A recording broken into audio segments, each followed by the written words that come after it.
দেখো,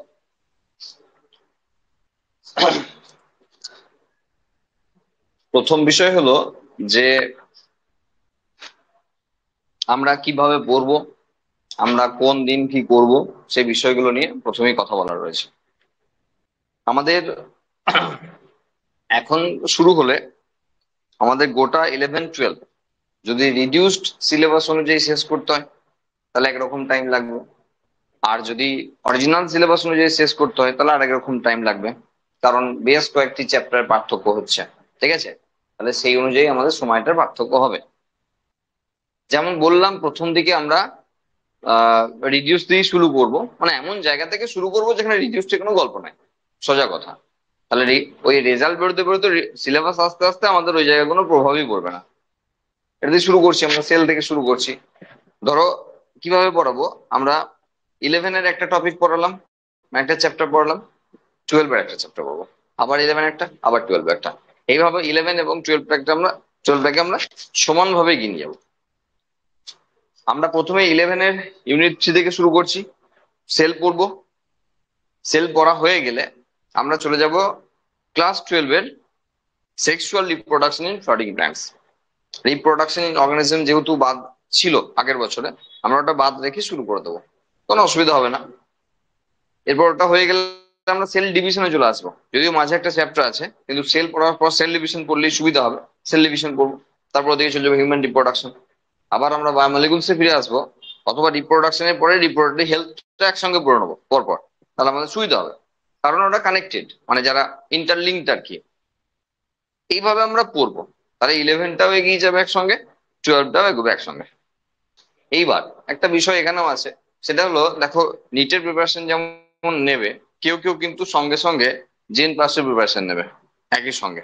gen pass যেটা আমাদের ওয়েস্ট বেঙ্গল ডব্লিউবিজেই যে জেন পাস আছে, তার থ্রু দিয়েও নিতে পারে কেউ কেউ, কিন্তু আমরা আবার মানে ন্যাশনাল লেভেলে যেটা এইমস জেন পাস বা এই ধরনের যেটা ন্যাশনাল লেভেলে যে সমস্ত নার্সিং পরীক্ষাগুলো হয়, সেগুলোর জন্য অনেকে প্রিপারেশন নেয়। সুতরাং আমরা কিন্তু ওই ব্যাপারটাকেও ফলো করবো মাঝে মাঝে।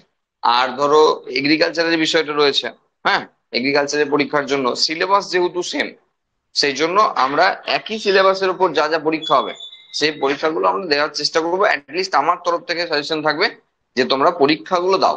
2-3 হাজার টাকা হয়তো এক্সট্রা খরচা হয়ে যাবে ফালতু, হ্যাঁ, হয়তো যাওয়ার ইচ্ছা নাই, তবুও আমি বলবো পরীক্ষাটা দাও। পরে যাবে না যাবে ঠিক করবে, পাওয়ার পর যাবে না ছেড়ে দেবে, তাতে লোককে বলতে পারবে আমি এতে পেয়েছিলাম আমি যাইনি, আমার এত র্যাঙ্ক হয়েছিল আমি যাইনি। তাতে বলতেও যেমন ভালো লাগবে, তেমন নিজের মধ্যে কনফিডেন্স লেভেলটাও ভালো আসবে। খরচা হবে 2-3 হাজার টাকা এক্সট্রা ফর্ম ফিল আপের জন্য। ব্যাস, আমার সাজেশন এটা, যেহেতু সিলেবাসটা এক, আমি একই সিলেবাস পড়ে যতগুলো এক্সাম দেওয়া যায় ততগুলোই দেবো ম্যাক্সিমাম লেভেলে। বোঝা গেল? টার্গেট থাকুক, যার নিটে আছে নিট টার্গেট থাকুক, যারা এগ্রিকালচার আছে এগ্রিকালচারের টার্গেট থাকুক, কোনো অসুবিধা নেই। বোঝা গেল? পড়ার মানে স্ট্র্যাটেজি কেমন হবে? এনসিআরটি সবসময় আমাদের হাতের কাছে থাকবে, আমরা মেনলি এনসিআরটি থেকে পড়বো। তবে তোমরা ভালোই জানো যে আমাদের বেঙ্গলি মিডিয়ামের যে বই ছিল তার যে ভলিউম আর এনসিআরটি ভলিউমের মধ্যে বিস্তর ফারাক, এবং পড়ার জায়গাতেও বিস্তর ফারাক রয়েছে।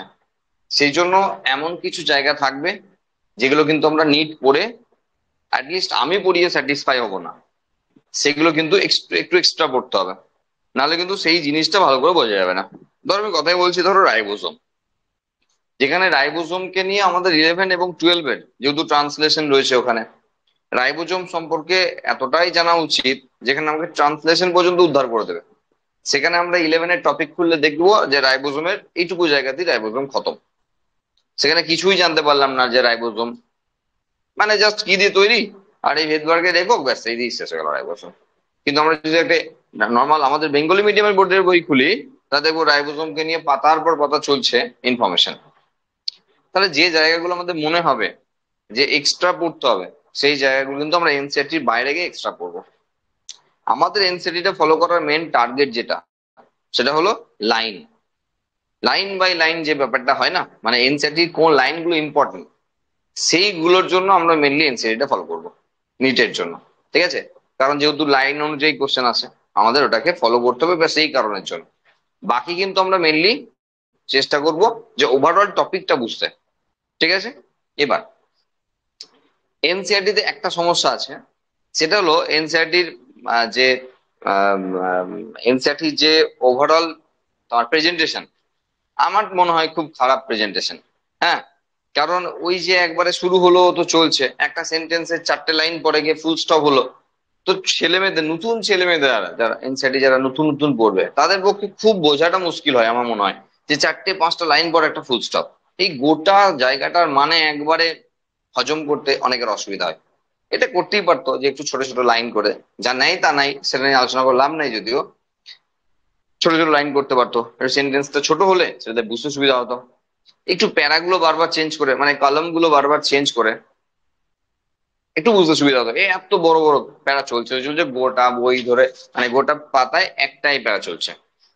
তো এইগুলো একটু মনে হয় প্রেজেন্টেশন খারাপ, যেটা ছেলেদের ক্ষেত্রে খুব একটা অ্যাট্রাকটিভ হয় না, পড়তে একটু বিরক্ত লাগতে পারে। হ্যাঁ, এটা বিষয়।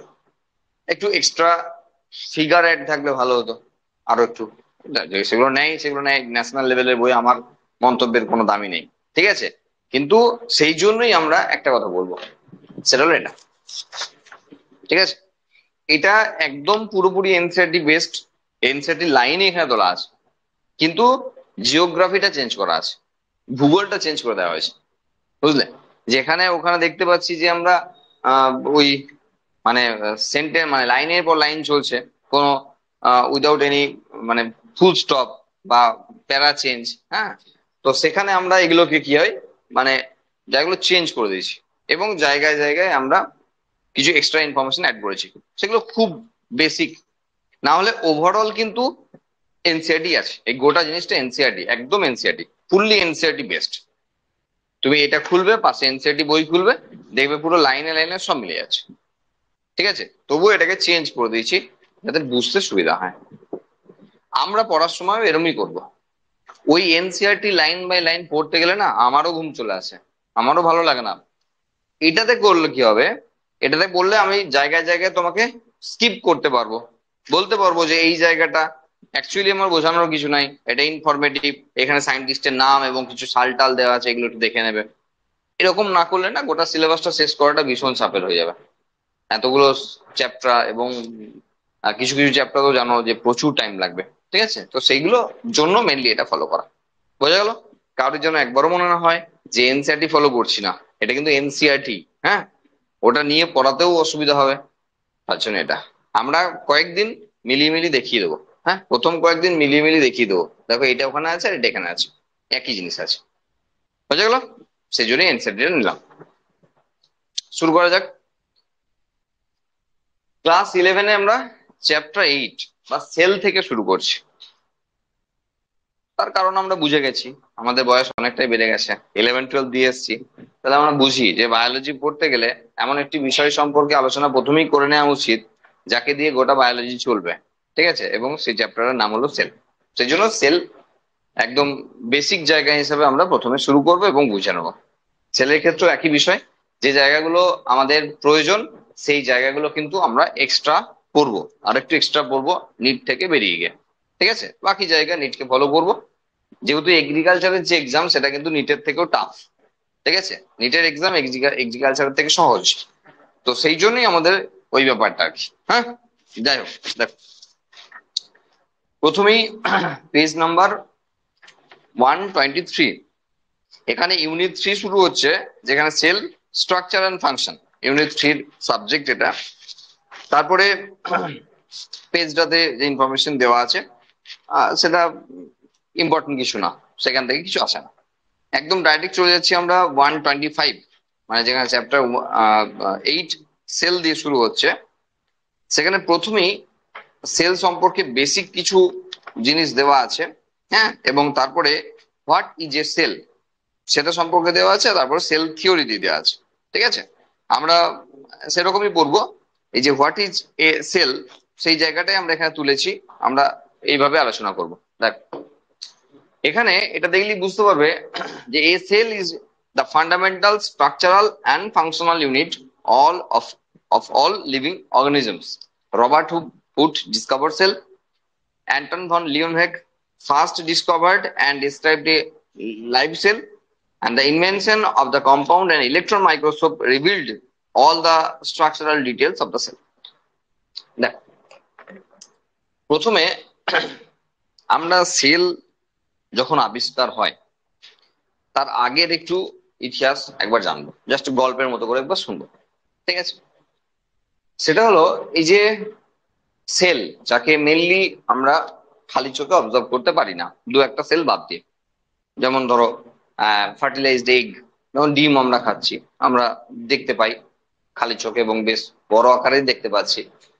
এবং এরকম দু একটা সেল রয়েছে প্ল্যান্টের ক্ষেত্রে যাদেরকে আমরা খালি চোখে অবজার্ভ করতে পারি। বাকি কিন্তু 99.99% ক্ষেত্রে সেলকে আমরা খালি চোখে দেখতে পাই না, মাইক্রোস্কোপিক। তাহলে যেহেতু মাইক্রোস্কোপিক, তাহলে সেল পড়ার আগে মাইক্রোস্কোপের ইতিহাসটা জানাটা খুব দরকার। জাস্ট গল্পের মতোই শুনবো একবার। সেটা হলো যারা মাইক্রোস্কোপ আবিষ্কার করেছিলেন, প্রথম মাইক্রোস্কোপের কনসেপ্ট এনেছিলেন, তারা কিন্তু কেউ বিজ্ঞানী ছিলেন না। জনসন অ্যান্ড জনসন, তারা চশমা বিক্রেতা, মানে চশমার দোকান ছিল তাদের। ঠিক আছে? তো তাদের মনে হয়েছিল, সালটাও কিন্তু খুব একটা মানে রিসেন্ট না, 1560 1563 এরকম। হ্যাঁ, তো সেই সময় তাদের মনে হয়েছিল যে আমরা তো চশমা পরিয়ে অনেক লোককে অনেক কিছু দেখাই, যারা দেখতে পাচ্ছে না, আবঝা দেখছে। তো আমাদের কাছে কি এমন কিছুও রয়েছে যেগুলো আমরা খালি চোখে অবজার্ভ করতে পারছি না বা চশমা পরে দেখতে পাচ্ছি না? ঠিক আছে, ম্যাগনিফাইং গ্লাসে যেগুলো দেখতে পাচ্ছি হয়তো আমরা খালি চোখে দেখতে পাচ্ছি না, চশমা পরে দেখতে পাচ্ছি না। তাহলে কি এমন কিছু গ্লাস লাগালে এমন কিছু চেঞ্জ আসবে যে যেগুলো যেগুলো খালি চোখে অবজার্ভ হয় না সেগুলো অবজার্ভ হবে? তো এরকম একটা চিন্তা ভাবনা থেকে ওই চশমার লেন্সকে বিভিন্ন ভাবে কাটিং করে এবং সাজিয়ে তারা প্রথম একটা ওই নড়বড়ে মাইক্রোস্কোপ এটা আবিষ্কার করেন।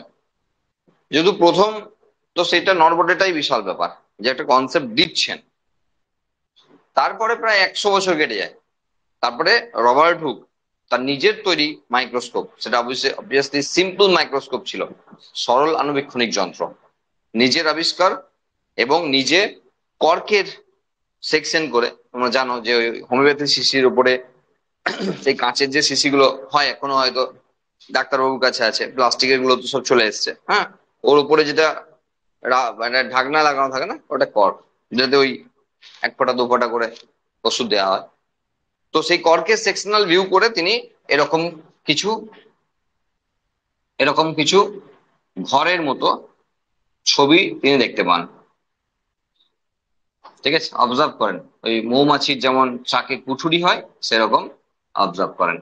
তো এইগুলো কি রবার্ট হুক নাম দেন সেল।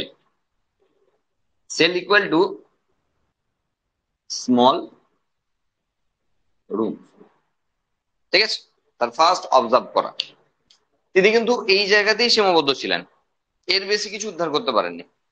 মানে সেলের ভিতরে কি আছে বা এই সেলগুলো একসঙ্গে কিভাবে টিস্যু বা তারপরে টিস্যু সিস্টেমে কিভাবে কাজ করে, এইসব নিয়ে কোনো আইডিয়া দিতে পারেননি। তিনি শুধুমাত্র অবজার্ভ করেছিলেন যে অর্গানিজমের ক্ষেত্রে এরকম এক বা একাধিক এরকম ঘর রয়েছে, যেগুলোকে তিনি নাম দিয়েছিলেন স্ট্রাকচারাল অ্যান্ড ফাংশনাল ইউনিট হিসাবে সেল। যদিও আমরা সেল থিওরি পড়বো, সেখানে একটু আলাদা বিষয় পড়বো। তো এই ওভারঅল কনসেপ্ট তিনি সাকসেস পাননি দুটো কারণের জন্য।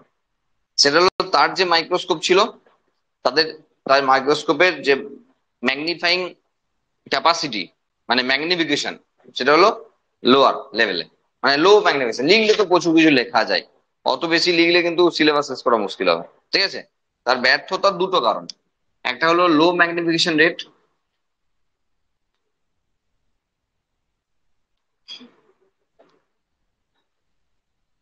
মানে আমরা যেটা মোবাইলে জুম বলতে বুঝি। হ্যাঁ, তাহলে জুম ইন করলে আমরা যেমন অনেক কিছু আরো দেখতে পাই, তো তার মাইক্রোস্কোপের এই ক্ষমতা ছিল না।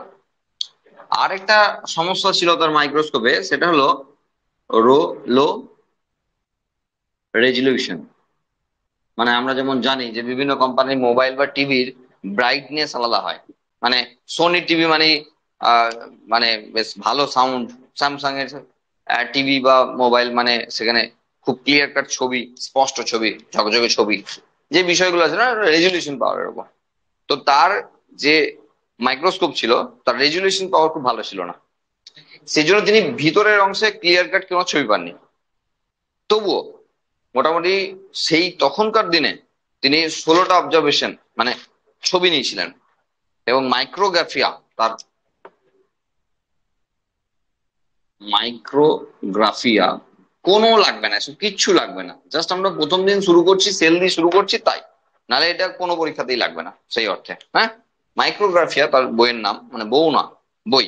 হ্যাঁ, যে বই লিখেছিলেন সেই বইয়ের নাম, যেখানে এই সমস্ত ইনফরমেশন ছিল, এবং ওই 16টা অবজারভেশন মানে ছবি দেওয়া ছিল, এবং যা যা দেখতে পেয়েছিলেন, যা যা পেয়েছিলেন আগে সেসব সম্পর্কে ইনফরমেশন দেওয়া ছিল। এই হলো রবার্ট হুকের ইতিহাস, যখন সেল আবিষ্কার হয়। ঠিক আছে, এরপর এরপর মাইক্রোস্কোপ নিয়ে অনেক স্টাডি হয়। আস্তে আস্তে সিম্পল মাইক্রোস্কোপকে বদলে কম্পাউন্ড মাইক্রোস্কোপ আসা হয়, যেখানে লেন্সের পাওয়ার বাড়ানো হয়। সিম্পল মাইক্রোস্কোপের ব্যাপার কি, যে সিম্পল মাইক্রোস্কোপ তোমরা কম বেশি সবাই দেখেছো। হ্যাঁ, তো সেখানে কি হয়, একটাই তোমার লেন্স থাকে, সেটা হলো আইপিস। মানে মাইক্রোস্কোপ তো সবাই দেখেছো, সিম্পল হোক আর কম্পাউন্ড হোক, আশা করি স্কুলে মাইক্রোস্কোপ দেখিয়েছে, আর না দেখলে আর কি করা যাবে, ছবিতে দেখেছো। ঠিক আছে, তো সেখানে যেটা দেখেছো সেটা কম্পাউন্ড মাইক্রোস্কোপ। কিন্তু রবার্ট হুকের যে সময়ের যে বিষয়, সেটা কিন্তু সিম্পল মাইক্রোস্কোপের ব্যাপার। সেখানে কিন্তু একটাই মাত্র লেন্স। হ্যাঁ, একটাই মাত্র লেন্স। তো সেই লেন্সের এটা, যেটাকে বলা হয় আইপিস, মানে চোখে দিয়ে যেটা দেখা হয় সেটাকে আইপিস বলা হয়। এখানে ধরো *10, মানে 10x, 10 গুণ বড় ছবি দেখবে। এটা প্ল্যাটফর্ম, এই প্ল্যাটফর্মের উপরে একটা স্লাইড থাকবে, সেই স্লাইডের মধ্যে জিনিস রাখা থাকবে, একদম সিম্পল।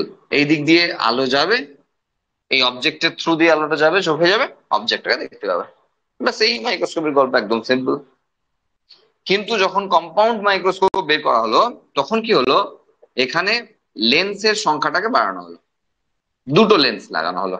বাকি স্ট্রাকচারাল চেঞ্জ আসবে, আমরা ওইসব দিকে ফোকাস করছি না। ঠিক আছে, আর আমরা একটু এটাকে সরিয়ে নিচ্ছি, জাস্ট ধরো এরকম। তাহলে এখানে একটা মিরর লাগানো থাকছে, স্ট্যান্ডটা ধরো এরকম স্ট্যান্ড, যেখানে একটা মিরর লাগানো আছে, এখানে একটা মিরর লাগানো আছে। তো লাইট এসে এখানে পড়বে, এই ছিদ্র পথের ভেতর দিয়ে যাবে, এবং এটা যেমন আমরা বলছি যে আইপিস, এটাকে বলা হয় অবজেক্টিভ লেন্স। তাহলে এটা আইপিস, এটা অবজেক্টিভ লেন্স। ঠিক আছে, এবার ধরো এখানে 10x আছে, আর এখানে ধরো 10, তাহলে 100 গুণ বড় হয়ে গেল। তাহলে যেখানে একটাই মাত্র, দেখো এখানে সিম্পল মাইক্রোস্কোপে তুমি যদি এটা ভাবো না যে *40x লাগিয়ে দেবো, তাহলে কিন্তু খুব একটা ভালো দেখা যাবে না, কারণ ফোকাসিং লেন্থ ফিজিক্সে জানো লেন্থের বিষয় আছে, সেটা কিন্তু ভালো কাজ করে না, আর এই জন্য এটাতে ভালো কাজ হয়। ঠিক আছে, যাই হোক, তো সেখানে ধরো এখানে 10x লাগানো আছে, এখানে 10x লাগানো আছে, তার মানে 100 গুণ হয়ে গেল। এবার যখনই আমরা এটাকে ধরো 10 থেকে 20 করলাম, 200 গুণ হয়ে গেল। যখন এটাকে আমরা 40 করে দিলাম, তখন কিন্তু 800 গুণ হয়ে গেল। তাহলে এই ম্যাগনিফিকেশন পাওয়ারটা যেটা সমস্যা ছিল, সেই সমস্যাটা কিন্তু ক্লিয়ার হয়ে গেল। আর অবশ্যই পরবর্তী সময়ে আসছে রেজলিউশন পাওয়ার অনেক বেটার থাকবে। এর পরে পরে অনেক কিছু দেখা সম্ভব হলো, যা আমরা পরে পরের দিনগুলোতে দেখেছি। তবে যখন মানে রেভলিউশন আসে, বিপ্লব আসে যে জায়গায়, সেটা হলো ইলেকট্রন মাইক্রোস্কোপ। হ্যাঁ, নল এবং রুস্কা দুজন সায়েন্টিস্টের নাম, এই নামটা একটু মনে রাখতে বলবো। নল আর রুস্কা দুজন, যারা ইলেকট্রন মাইক্রোস্কোপ আবিষ্কার করে, বিশেষ করে যারা জেন পাস দেবে, হ্যাঁ তাদের জন্য একটু জেনে রাখা ভালো, যে নল আর রুস্কা দুজন সায়েন্টিস্ট, যারা আবিষ্কার করেন ইলেকট্রন মাইক্রোস্কোপ, এবং আমূল পরিবর্তন। কারণ সেখানে তাই ম্যাগনিফিকেশন পাওয়ার 2 লক্ষ গুণ বড়। ঠিক আছে, যেখানে আমরা সেল, কেন সেলের ভিতরে সমস্ত সেল অর্গানেলস, এবং নিউক্লিয়াসের ভেতরে ডিএনএ, ডিএনএ গঠন, এ সমস্ত সম্পর্কে জানতে পারছি। অবশ্যই সেই আবিষ্কার গুরুত্বপূর্ণ, কারণ এটা আবিষ্কারের পরপরই কিন্তু, মানে এটা আবিষ্কারের পরপর কিন্তু ডিএনএ গঠন বা যাবতীয় জিনিসপত্র যা আমরা পড়ছি তা সব এসছে। তো এটা একটা রেভলিউশনারি পিরিয়ড বলতে পারো, যখন ইলেকট্রন মাইক্রোস্কোপ আসে। আগের সিলেবাসে আমাদের কিন্তু মাইক্রোস্কোপ নিয়ে ডিটেল স্টাডি ছিল নিচে, তারপরে উঠে গেছে, সুতরাং কিছু জানতে হবে না। মানে আমরা যা বললাম সেটা শুধুই মাত্র, আমরা যেহেতু সেল শুরু করছি, মাইক্রোস্কোপ সম্পর্কে একটু জানতে হবে, জাস্ট সময় নষ্ট, আর কিছু না। একটু জেনে রাখলাম, আর কিছু পরীক্ষা কিছু আসবে না।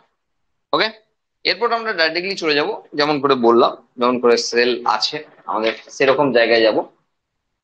যে cell structural and functional unit, Robert Hooke সেলে ডিসকভার করেছেন। পরীক্ষায় আসবে না, কারণ এত বেসিক লেভেলে কোশ্চেন দেবে না।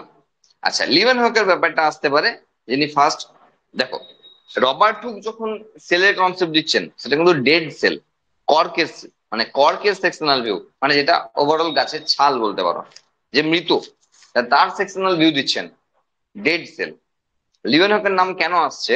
কারণ তিনি, হ্যাঁ, লিভিং সেলের অবজার্ভ করেছিলেন, ফার্স্ট লিভিং সেল অবজার্ভ করেছিলেন, সেই জন্য তার নামটা এখানে আসছে। তাহলে পার্থক্যটা আমরা বুঝে নিলাম, একজন ডেড সেলের কথা বলছেন, একজন কিন্তু লিভিং সেলের কথা বলছেন, সেই জন্য লিওন হকের নামটা আসছে।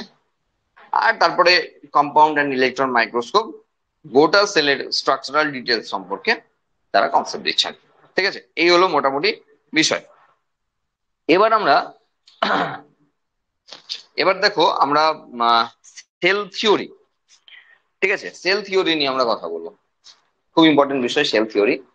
স্লেডেন এবং সোয়ান দুজন সায়েন্টিস্ট, এখান থেকেই আমরা কিন্তু বিভিন্ন ধরনের কোশ্চেন প্যাটার্ন সম্পর্কেও বুঝতে থাকবো আস্তে আস্তে, যে কোন ধরনের কোশ্চেন প্যাটার্নে কি ধরনের মানে কোন টপিক থেকে কি ধরনের কোশ্চেন প্যাটার্ন আছে। নিচে মোটামুটি থাকো, আগে কি হতো, আগে আগে ছেলেমেয়েরা ভাবতো কি, যে ধরো বায়োলজিতে 90টা কোশ্চেন আছে, এখান থেকে কিছুটা টাইম ম্যানেজ করব, যে সেই টাইমটুকু আমরা ফিজিক্সে এক্সট্রা দেবো, দিয়ে মোটামুটি গোটা 25, হার্ডলি 30টা করে আসবো, ঠিকঠাক করে আসার চেষ্টা করব, তাহলে মোটামুটি নিট লেগে যাবে। কিন্তু এর আগের বছর থেকে কনসেপ্টটাকে চেঞ্জ করে দিয়েছে একদম, কারণ বায়োলজি কোশ্চেনের যে সাইজ, মানে ফিগার, সেটা কিন্তু বেশ বড় করেছে, এবং বড় বড় কোশ্চেন করার জন্য, ম্যাচিং করানোর জন্য বায়োলজি কিন্তু সেম টাইম লেগে যাচ্ছে, পড়তে হচ্ছে গোটা বিষয়টা। আর সেই জন্য সেই সেই যে টাইম বাঁচানোর, টাইম ম্যানেজমেন্টের যে ব্যাপারটা হচ্ছিল, যে বায়োলজি কিছুটা টাইম মানে বাঁচিয়ে নিয়ে সেটাকে আমরা ফিজিক্সে নিয়ে যাব, যদিও প্রবলেমের ব্যাপার আছে, তো এটা কিন্তু হবে না। সেই জন্য সমস্ত ধরনের কোশ্চেন প্যাটার্ন সম্পর্কে আমাদের কিন্তু ভালো নলেজ থাকতে হবে, যে কোন জায়গা থেকে কি ধরনের কোশ্চেন আসে।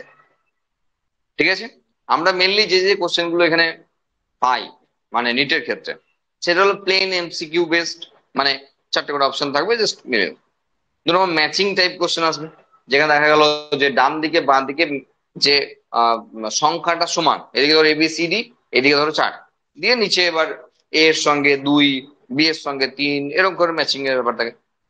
ম্যাচিং এর আরেকটা অপশন থাকে যে এদিকে 3টা আছে, এদিকে 7টা আছে, দিয়ে ম্যাচ করাতে বললো, নিচে এবার অপশন দিল। ঠিক আছে, তাহলে আমাকে বেশি ইনফরমেশন নিয়ে তারপরে কোশ্চেনটাকে অ্যাটেন্ড করতে হবে। স্টেটমেন্ট বেসড কোশ্চেন হতে পারে, যে দুটো স্টেটমেন্ট দিয়ে দিল, এবার স্টেটমেন্টের গুলোর মধ্যে কোনটা, বা ধরো 7টা স্টেটমেন্ট দিয়ে দিল, পরপর 7টা স্টেটমেন্ট দিয়ে দিল, দিয়ে 7টা স্টেটমেন্টে কতগুলো ঠিক আছে বলতে বললাম, ব্যাস। একটা ভুল মানেও সেখানে সব অপশন তোমাকে দেওয়াই থাকবে, যে ছেলেরা কনফিউশন, মানে কনফিউজ হবে কোন কোন জায়গায়, ছেলেরা শিওর থাকবে কোন কোন জায়গায়। ধরো 7টার মধ্যে দেখা গেলো 3টেতে ছেলেরা শিওর যে 3টে ভুল আছে, কোনো সমস্যা নাই, দেখা গেল সেখানে আরো দুটো ভুল আছে, সেই দুটো নিয়ে যেহেতু সমস্যা লাগাবে, তার মানে অপশন সেখানে ধরো 4, 5, 3, আগে পরে সব দেওয়া থাকবে, যাতে তুমি ভুল করতে পারো, তোমার ভুল করার সমস্ত অপশন দেওয়া থাকবে। ঠিক আছে, কারণ বাছাই 19 লাখ থেকে ধরো 20 লাখ থেকে বাছাই করে আনতে হবে, 1 লাখ 1.5 লাখ বাছাই করে আনতে হবে, তো সেখানে তো ভুল করাতেই হবে, নাহলে কিন্তু কি করে বাছাই হবে, তাই না? তো সেখানে তোমাকে এই বিষয়টি হলো যে অনেকগুলো স্টেটমেন্ট দেওয়া থাকলো, সেখান থেকে কটা ঠিক আছে বলতে বললো। ইভেন এমনও কোশ্চেন থাকবে, বিশেষ করে অ্যানিম্যাল ক্লাসিফিকেশন, প্ল্যান্ট ক্লাসিফিকেশন, এই সমস্ত জায়গায়, যে ধরো অনেকগুলো অর্গানিজমের নাম দেওয়া আছে, এবার কে প্লাটিহেলমিনথেস গ্রুপের, বা বলা হলো কে অ্যানিলিডা গ্রুপের, সেখানে অনেক নাম দেওয়া আছে। তবে একটা বিষয় কি, নিটের ক্ষেত্রে আমরা শিওর থাকতে পারি, যে নিটের এনসিআরটির বাইরে উদাহরণ উদাহরণ একটাও এনসিআরটির বাইরে আসবে না, এটা একটা সেফ জোন নিটের ক্ষেত্রে, যে এনসিআরটির বাইরে উদাহরণ একটাও আসবে না, এনসিআরটির বাইরে কোনো সায়েন্টিস্টের নাম আসবে না, এনসিআরটির বাইরে কোনো সাল আসবে না, যে কটা সাল আছে এনসিআরটির মধ্যে আসবে, আর এনসিআরটির বাইরে কোনো ফিগার আসবে না, ছবি যাই আছে একদম বাগদম ছবি এর মধ্যেই আসতে হবে, এর বাইরে আসবে না। এই 4টে বিষয় তোমরা শিওর থাকতে পারো, যে নিচে এই 4টে জিনিস এনসিআরটির বাইরে আসবে না। ঠিক আছে, তো এগুলো তো কনফার্ম হয়ে গেলাম আমরা। তাহলে যখন উদাহরণ দেবে, যে কোটা উদাহরণ দেবে তোমাকে, অ্যান্ডিলটা হোক, আর্থ্রোপোডা হোক, যাই হোক, যা আমি তো কোশ্চেন প্যাটার্ন বলছি, যাই আসুক না, সেখানে কিন্তু দিয়ে দিল 10-12টা এরকম অ্যানিমেল নাম দিল, দিয়ে বললো কোনগুলো এর মধ্যে কটা অ্যানিলিডা আছে। বুঝে গেল? একদম যে চ্যাপ্টার গুলো সহজ মনে হয় না, পুরো ডুবিয়ে ছেড়ে দেবে সেই চ্যাপ্টার গুলোতে, এমন টাইপের কোশ্চেন থাকবে। বরং শক্ত চ্যাপ্টার গুলোতে সোজা কোশ্চেন থাকবে যেগুলো তুমি পারবে। ঠিক আছে, যাই হোক, এটা একটা কোশ্চেন প্যাটার্ন হলো। ফিগার বেসড হতে পারে, রিয়াকশন বেসড হতে পারে। ফিগার বেসড মানে একটা ফিগার তুলে দিল, একটা জায়গায় কমিট করে রাখলো, দিয়ে রাখলো না, তো ওই এ পয়েন্টে কি হবে, অথবা এ বি সি ডি চারটি পয়েন্ট করা আছে, ওই পয়েন্ট গুলোতে কি মার্কিং কি হবে। তাহলে সেখানে আমরা এনসিআরটি একদম ফিগার আমরা দেখে যাব, স্ক্যান করে মাথায় লোড করে নেবো, হ্যাঁ, স্ক্যান করে ছবিটা তুলে নেবো মাথায়, এইভাবে করতে হবে। নিচে যাওয়ার আগে 10 বার এনসিআরটি বই পড়ে যাবে। নিচে যাওয়ার আগে 10 বার এনসিআরটি পুরো লাইন বাই লাইন পড়ে যাবে। বোঝা গেল? এটা মানে নিট পেতে গেলে এটা করতে হবে। নিট ইউজি পেতে গেলে 10 বার এনসিআরটি পড়তে হবে পরীক্ষার আগে পর্যন্ত। এবার ঠিক করে নেবে কোন মাসে কবার পড়বে।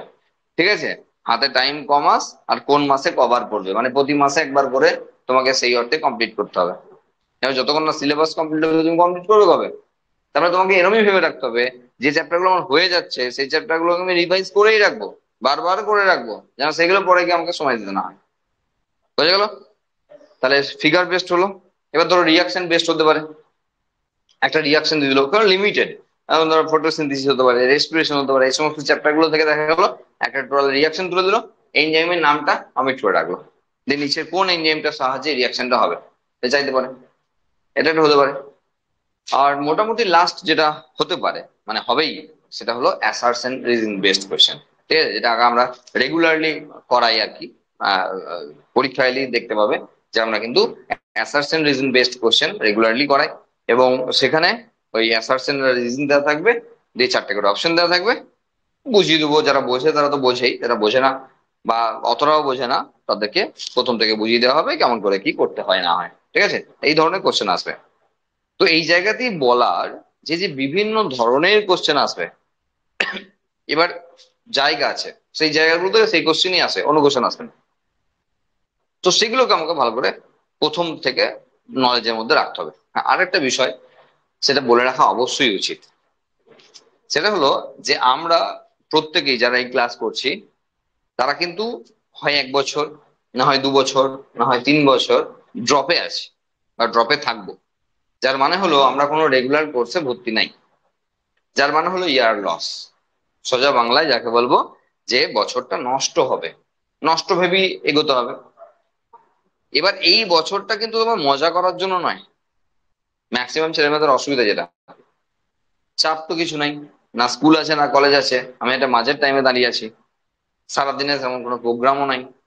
প্রোগ্রাম যদি নিজে না বানাও তাহলে প্রোগ্রাম নেই। স্যারদের কাছে না গেলে স্যার একবার বকবে, দুবার বকবে, তারপর আর বকবে না, কি করবে? গ্রুপ থেকে লেফট করে দেবে, মানে গ্রুপ থেকে বের করে দেবে, রিমুভ করে দেবে। তুমি আবার একটা অপশন চুজ করে নেবে। ঠিক আছে, অপশন তো গাদা আছে। সব ব্যাপারটা কিন্তু নিজের উপরে, গোটা বিষয়টা কিন্তু নিজের উপরে। তোমার যদি মনে হয় 1 বছর টাইম পেয়েছি, বেশ আনন্দ ফুর্তি করে নেবো, একটু একটু পড়বো, বাকি টাইম আমার কোনো চাপ নাই, নিজেকে চাপে রাখতে হবে। কোনো কেউ চাপ দিয়ে রাখতে পারবে না তোমাকে। আমি পরীক্ষা দেবো, এমসিকিউ বেসড কোয়েশ্চেন, কি আছে, না পড়ে এলেও গোল পাকাতে পারবে। লিখতে তো হয় না, গোল পাকাতে হয়, তাই না? এন সার্কেল সবসময় করতে পারবো, যখন দেবো তখনই করতে পারবো, সকালে বিকালে দুপুরে কোনো ব্যাপার নাই, সবই সারপ্রাইজ হয়ে যাবে, তাই না? তাহলে সব সব সব টেস্ট যেন সারপ্রাইজ টেস্ট না হয় তোমার কাছে। ঠিক আছে, যে টপিক দেওয়া ছিল 1 সপ্তাহ আগে থেকে, তুমি দিতে এসছো সারপ্রাইজ টেস্ট, যা জানি দেবো, গোল পাকিয়ে দেবো। এটা করা মানে কি, নিজের উপর, মানে তুমি নিজের উপর নিজের ক্ষতি করছো আর কি। তাহলে বছরটা যেন নষ্ট না হয়, এটা বারবার বলার কারণ, কেউ তোমরা প্রথম বছর আছো, দ্বিতীয় যাবে, তৃতীয় যাবে, মেন্টালি ঠিক করে নিছো নিট পাবো ছাড়বো। 3 বছর পর তোমাকে ভাবতে হবে যে তোমার সঙ্গে যে বন্ধুরা পড়তো তারা কিন্তু গ্রাজুয়েশন কমপ্লিট করলো। তোমার সঙ্গে যখন তাদের দেখা হবে বলবে এই গ্রাজুয়েশনটা কমপ্লিট হলো এবং মাস্টার ডিগ্রিতে ভর্তি হবো, তুমি তখন এইচএস পাস। মানসিক চাপটা বোঝার চেষ্টা করবে, কতটা চাপে পড়বে তুমি। একটা করে বছর পড়বে না, প্রথম বছর কিছু বুঝতে পারবে না, প্রথম বছর রিল্যাক্সে কেটে যাবে, যে 1 বছর তো সবাই মেন্টালি কেমন, আরেক বছর বাবা দেবে টাইম হবে। ওই দ্বিতীয় বছর থেকে চাপ বুঝবে, যে কি চাপ, মানে ভেতরে ভেতরে হবে। কারণ উদাহরণটা দিলাম তোমাকে, যে তোমার বন্ধু বা বান্ধবী যখন 3 বছর পর দেখা হবে তোমার সঙ্গে, সে বলবে আমি অমুক কলেজ থেকে আমি গ্রাজুয়েশন পাস করে ফেললাম, ঠিক আছে, এই ধরো ফিজিক্স অনার্স নিয়ে পাস করে ফেললাম, এবার মাস্টার ডিগ্রি করবো কোনো একটা ইউনিভার্সিটিতে। আর তখন তুমি এইচএস পাস, বয়স কিন্তু একই। এবার 3 বছর পর তুমি না পারবে কলেজে গিয়ে ওই ভাই বোনেদের সঙ্গে অ্যাডজাস্ট করতে, নিজেকে অস্বস্তি লাগবে সবসময়, আর না পারবে তোমার ট্র্যাকে থাকতে। যদি ফাঁকি মারো, যদি বছরের পর বছর তুমি ইমপ্রুভ করো, যে আমি এবছর 400 পেয়েছি, ড্রপের প্রথম বছর বলছি 400 পেয়েছি, আর একটা বছরে গিয়ে দেখা গেল আমি 500 550 ঘরে চলে গেছি, তাহলে আমি এগোচ্ছি, আমি একটা কনফার্মেশন পাচ্ছি আমি এগোচ্ছি, পরের বছর 600-এর উপরে গিয়ে আমি র্যাঙ্ক করলাম, ঠিক আছে, কোনো অসুবিধা নাই, এরকম তো হয় সবার সঙ্গে। কিন্তু তোমাকে সেটা রাখতে হবে যে এই বছরটা আর হবে না, এই বছর আর হবে না। হ্যাঁ, মানে 4 মাস পর বুঝতে পারলে এই বছর আর হবে না, হ্যাঁ এই বছরটা এরমই কাটিয়ে দিই, পরের বছর আবার দেখবো। এরকম তো হয় নাকি, পরের বছর বলে কিছু আছে নাকি? দেখ, যেদিন তোমার মনে হবে এবছর কিছু হবে না, সেই দিন থেকেই আবার শুরু করতে হবে, যে এই বছরই হবে, যতটা পার্সেন্টেজ এগোনো যায়।